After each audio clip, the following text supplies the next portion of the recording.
भारत और अमेरिका के बीच trade deal कोई साधारण डील नहीं, बल्कि ये देश के किसानों और छोटे व्यापारियों का डेथ वारंट है, जिस पर साइन करके मोदी सरकार जश्न मना रही है। ट्रंप के दबाव में भारत ने पहली बार कृषि को अंतर्राष्ट्रीय ट्रेड डील में शामिल किया है।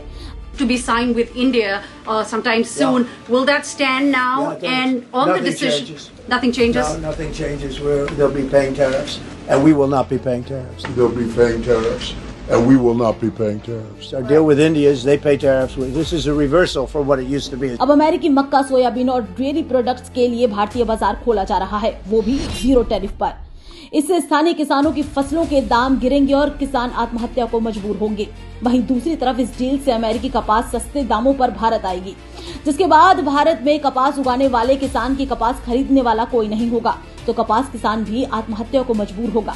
इसके अलावा इस डील में अगले 5 साल में भारत $500 बिलियन इंपोर्ट करेगा, जो अभी के $50 बिलियन के इंपोर्ट से 900% ज्यादा है। इससे भारत का $41 बिलियन का सरप्लस खत्म होगा, ट्रेड डेफिसिट बढ़ेगा, भारतीय उद्योग बर्बाद हो जाएंगे और भारत अमेरिका से बिना टैरिफ सस्ता दूध खरीदेगा, जो भारत में उत्पादित होने वाले दूध से सस्ता होगा। इससे भारत के छोटे छोटे दूध उत्पादक आत्महत्या की कगार पर चले जाएंगे।